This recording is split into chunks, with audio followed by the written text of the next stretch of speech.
What's up, guys? Welcome to another episode of People Skills One-on-One. Today we're talking about the 2 skills you need to have when you're talking to people. Let's do this.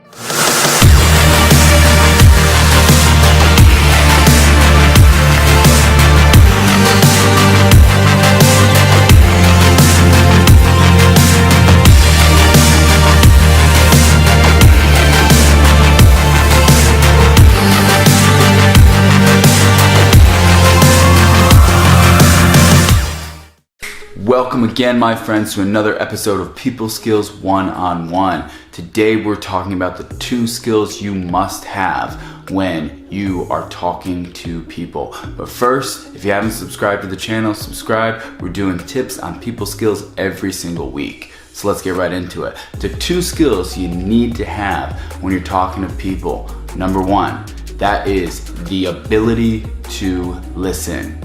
I know it sounds simple, but it's really true. The ability to really listen to what the other person is saying.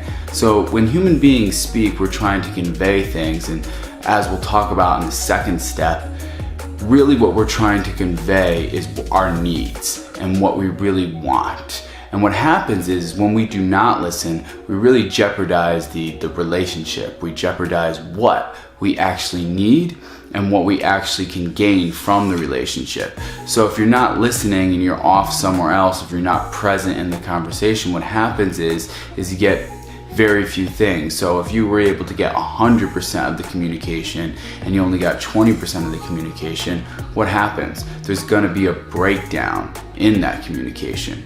You're only gonna get certain things. You're only gonna get certain things that you believe are to be important because you're only listening partially. You know, a lot of this sounds really like common sense, but when is the last time you've actually had a conversation with someone and you were truly present? You listened to them. You were listening to understand. You were listening to be empathetic. You were listening to make sure that they were heard and understood. A lot of times we're so caught up in what is happening in our lives, we don't really get the opportunity to give that person another chance to actually to listen to the things that they truly want to communicate.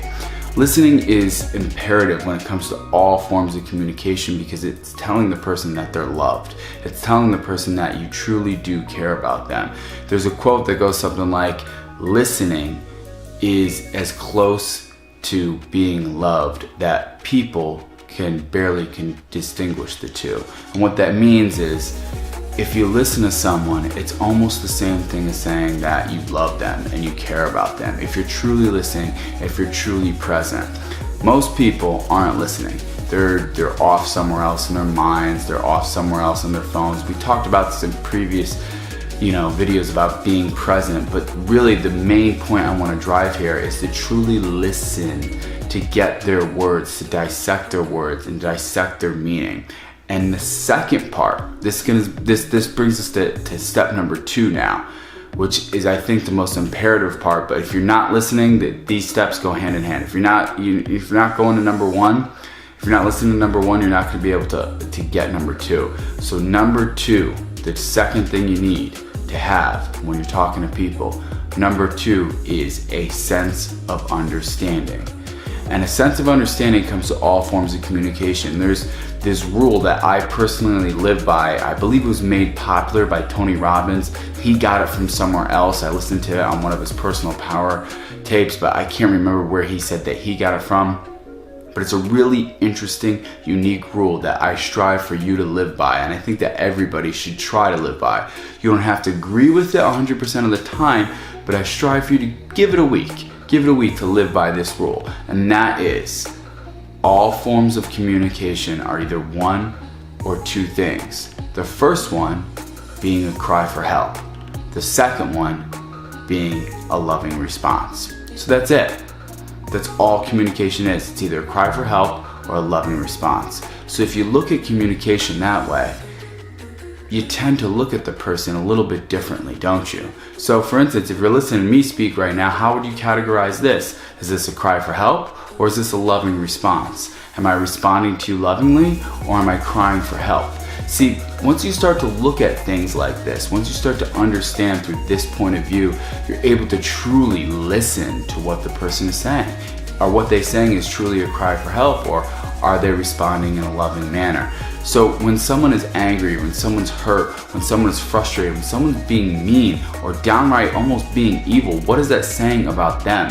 It really says they're at a loss and they're crying for something. They're crying for attention. They're crying for some sort of help, some sort of gain from that communication. They need to have validation. They need to have love. And the second, being a loving response, is that's what we strive to do every single day. When someone has something that they're worried about, we try to give them a loving response. When someone we love is hurt, we try to give them something that says, hey, we're compassionate, we're empathetic to the cause, we care. But the thing is most of the time what happens is there's a breakdown of communication because we most of the time respond with a cry for help with another cry for help. So for instance, instead of responding with a loving response, it's a cry for help responded by a cry for help.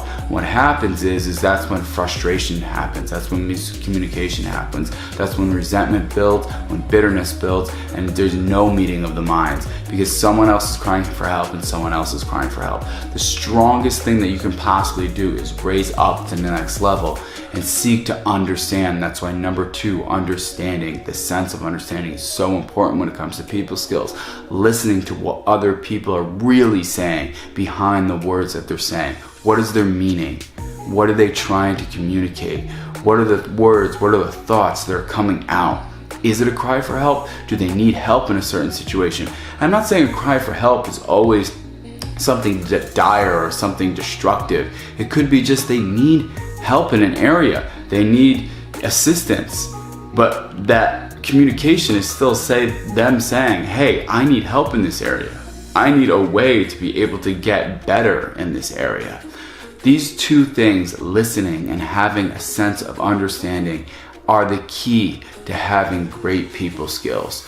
These two things will set you far apart from anybody else when it comes to communication because most people aren't listening and most people aren't understanding, and they're not understanding in the sense that all communication is either a loving response or a cry for help. I encourage you to try and look at every single communication you possibly can and add on to that every single day.